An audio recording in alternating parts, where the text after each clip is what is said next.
Trying to make it to that island. Oh, it's getting hard. It's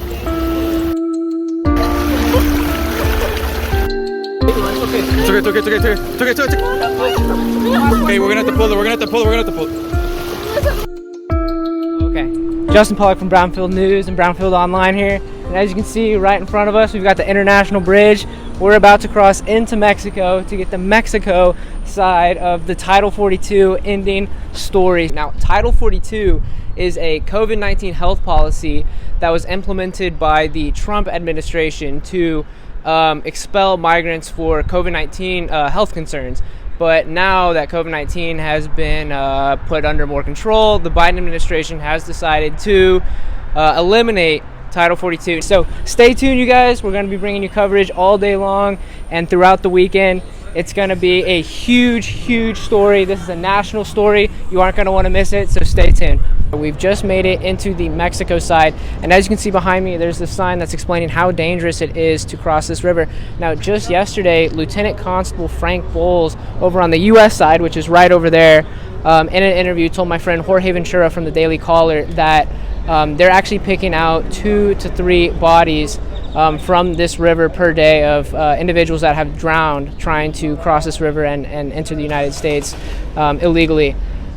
So that's the situation that we have on the border right now, and it is expected to potentially get a lot worse once Title 42 is over. And right here with me, I have some migrants who are hoping to enter into the United States. Tú quieres entrar en Estados Unidos, ¿correcto? Sí es. Sí. ¿Y qué pasó? ¿Qué es? Pues la verdad, yo quiero entrar a Estados Unidos por la verdad, por el sueño que mi hija, que me la hagan caminar, me le hagan enderezar. He explains to me that the goal and the reason why he wants to come to the United States is because he needs an operation on his daughter. He says that she has a little bit of water everywhere, and he later explains that she has a tube running from the back of her head all the way down into her stomach, and it's to keep the water out of her brain, and they need an operation for her, and that is why they're trying to come to the United States. Then he explains that they had already arrived in San Antonio, but they were returned. He says they didn't ask us any questions or anything. He said they returned all of us, even my special girl. When asked what the United States can do to help, he said that they need surgery. They need surgery for his daughter. That's what he needs. He couldn't do it anywhere else. Tú eres inmigrante, ¿sí? Sí. Sí, ¿y de dónde son? Honduras. After explaining that they need help and that they're very sad because some of their family members are in unknown locations or may have passed away, they continue to explain that because they're living in the street, nobody is respecting their young son, and then he explains that he wants the best for his son. He wants him to go to school and study and be able to move his life forward. He says that it's not possible for his son to live a good life in his country because there's a lot of corruption and gangs and violence and more. She says that the gangs have killed members of her family and that they could kill her husband and her kids as well. They say that they've been living in the street here in Mexico for 11 days. I asked them why they're waiting in the street and why they haven't already entered into the United States, and their answer is that they're waiting for help and they're waiting for the end of Title 42. Justin Pollock from Brownfield News and Brownfield Online right here. And right now I'm reporting from the middle of the Rio Grande. Some migrants just made it across right here to the other side. And this current is really strong, you guys. We're gonna be with them in just a moment, crossing right alongside and interviewing them along the way, so stay tuned. Doing my best to film just how dangerous it is to travel across this river. She's almost swept away from the current here. We're with her. I actually almost got swept away myself. She's gonna try to make it to that island. Oh, it's getting hard. She's getting,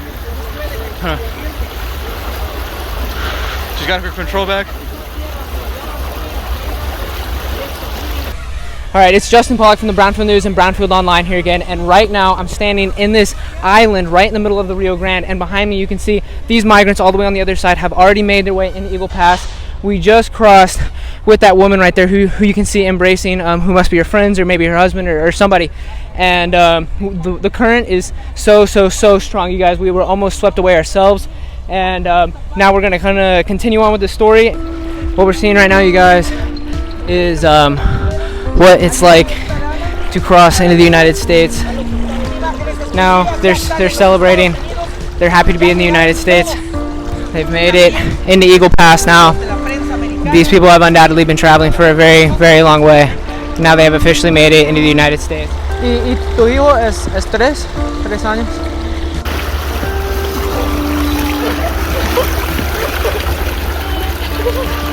Señora, es muy peligroso. Señora, it's okay. Es muy peligroso, señora.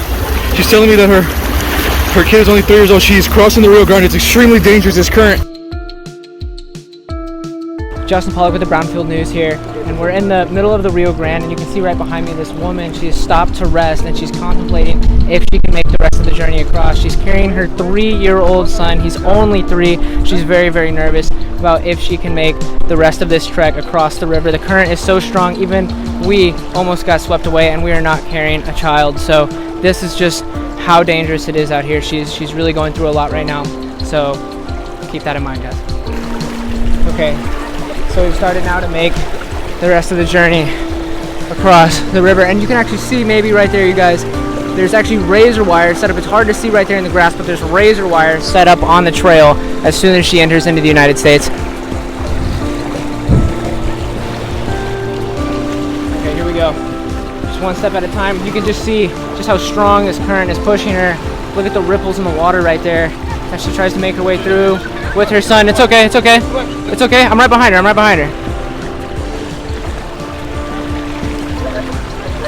Todo bien. Yo tengo tu hijo, it's okay. It's okay. Okay, we're gonna have to pull her.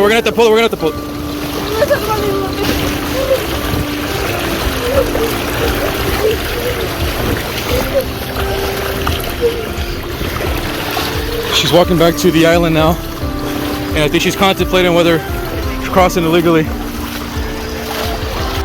Okay, so we couldn't make it all the way across that time. We're now gonna rest for a little bit, I guess, in the island. See if she can make it across again. Okay, you guys, we're starting to make our way across the river yet again. This is the reality of what it's like coming to America. You have to cross a treacherous river. You can see she was concerned for her son's safety, so she blew up that floaty at the shore. Looks like we're gonna make it this time. Oh my gosh, this current is so strong, you guys. I cannot exaggerate enough. You can see how she's starting to get swept, and so am I. We all really are. She's almost made her way all the way across. So she just made it across.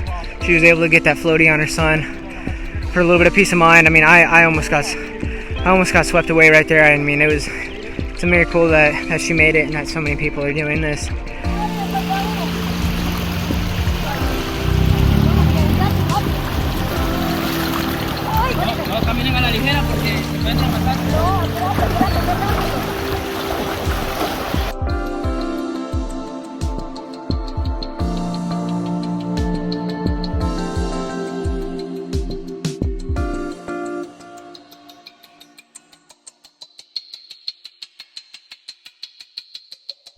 Justin Pollock here, reporting from Piedras Negras, Mexico. And just moments ago, we were actually following migrants as they crossed through the rapids of this river. It was so dangerous, we almost got swept away. But then once we were done with that, we just got the news. Title 42 is actually still going to be in place. A Louisiana federal judge actually barred the Biden administration and the CDC from ending the COVID policy, Title 42. So migrants will still be able to be expelled from the United States based off of Title 42. It's approaching 1 a.m. here in Eagle Pass, and we're still out here covering this border. Just a moment ago, we actually watched a group of migrants travel across the river. They got to that island that you saw from some of the videos earlier today, and they just darted off to the side, and they were not to be seen again. They were not found. That might have been a group that was trying to not be found. And that just brings me to the idea that this is a crisis and a situation that is affecting every city across America, not just the border cities. So it affects Terry County, it affects Brownfield, and all of the surrounding areas, even further north and beyond, is being affected by this. So we're going to dive more into that idea tomorrow. In order to dive more into that idea, after our Mexico trip, we reached out to Brownfield Police Chief Tony Cervantes. Today we're sitting down with Brownfield Police Chief Tony Cervantes. And so what I wanted to ask you is, how does the changing situation at the border affect this region of Texas and Brownfield? Yes. Well, in the past, law enforcement talk about the overspill on the border for like first few counties over. That's not even a word anymore. It's nationwide. It's affecting us nationwide. So to say how it would affect us in Brownfield when it's these guys are going all the way up to the northern states coming through, I see it affecting us here within a few months. Here recently, just this weekend, we did make a stop and we have made an arrest for an individual driving for human smuggling. So smuggling is the person we got charged with.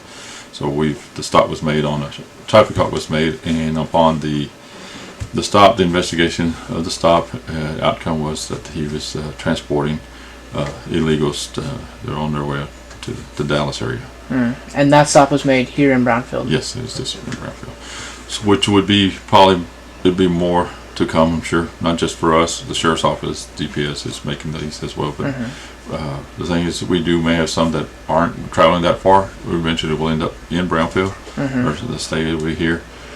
But the concern is going to be, we don't know as people what criminal activity might come from this, or just the population is going to bring, and the economic factor is going to affect how it's going to affect us economically in our area. We do look for our purpose, and mainly it's going to be our public safety for our community. It's not a racial issue. This is a concern of what's to come, and not knowing what's still to come for our community.